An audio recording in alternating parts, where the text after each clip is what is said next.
Hi, this is lesson 5 in our little mini program, Performing Under Pressure. My name is Jacob, and lesson 5 is on dealing with fear.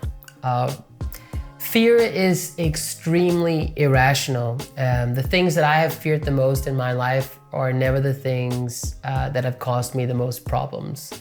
And so we have a tendency to be biased towards certain types of fear, depending on who we are and like how our kind of psychological mix-up is. And so some people fear being caught up in pains. Other people fear not feeling like they're free and have freedom in their life. And other people fear being worthless. And we have all these stories that we tell about whether or not we should be fearful or not.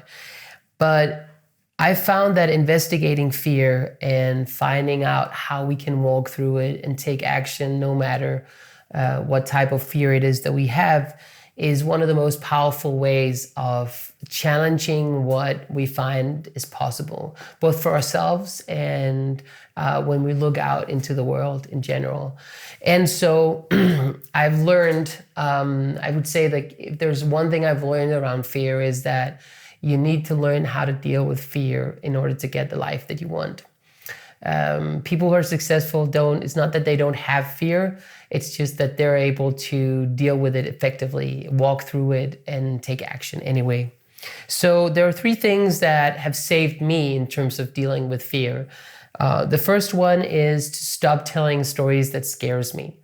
It's kind of funny when we are feeling scared all of a sudden, if we start to reflect and figure out what is it that I'm telling myself right now that I have to believe in order to feel scared.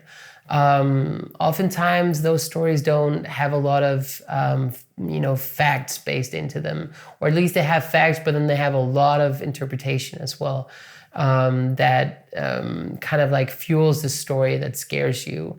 And so investigating and kind of like quitting the type of stories that scares you is a very empowering thing. The second thing is to discover when I start to feel fearful. Sometimes fear can sneak up on you. And what I've learned is that if I'm able to manage fear in the beginning of its presence, it's easier to manage altogether. And so noticing fear is powerful in terms of not being kind of like bogged down by it and like have it consume an entire day and so on and so forth. So once you notice fear, it's important to disrupt that kind of state that you're on your way into. And we've talked about body and state in one of the other lessons. I believe it's lesson 3. So you can go back and watch that. But really practice noticing when fear arises so that you can disrupt it and create a different state within yourself. The third thing that I've learned is finding comfort in taking action. I think a lot of fear revolves around things that there are some kind of uncertainty around. Uncertainty because we are incompetent, or uncertainty because we haven't tried it before, or because it requires other people and we're not sure what they're going to do or how they're going to react, and so on and so forth. But what I've learned is that I find comfort in taking action.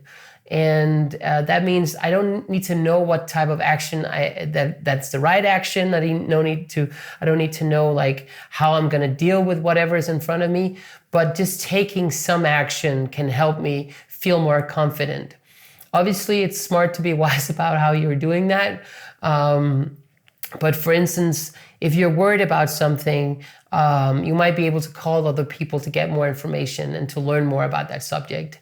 You might be able to prepare a little bit more, and so on and so forth. So instead of like staying within the story of what scares you, try and take some action in some way or another. So the exercise for this lesson is fear setting. Fear setting is a powerful way to expand your comfort zone and to actually make things happen that are important to you. Oftentimes we have fear around the things that are important to us. And so proactively wanting to achieve something that is within the realm of what scares you can be a very powerful thing. And we can build the muscle that it is to run towards what scares us and make things happen.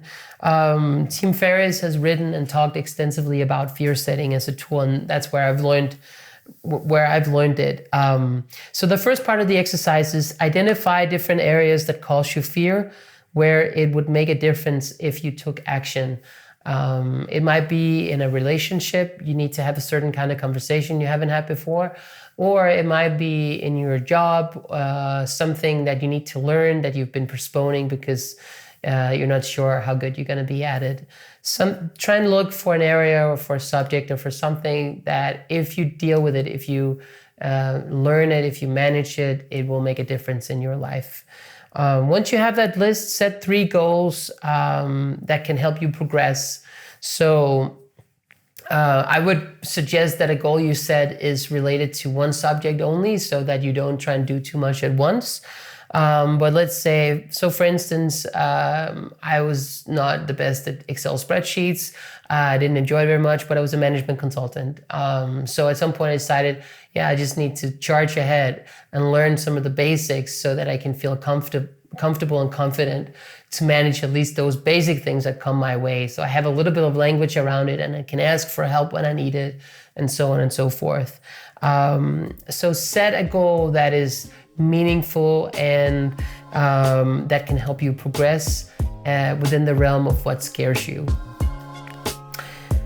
I believe you can get a lot from doing this, so I hope you take a lot of action, and if you do, I'm sure you will succeed.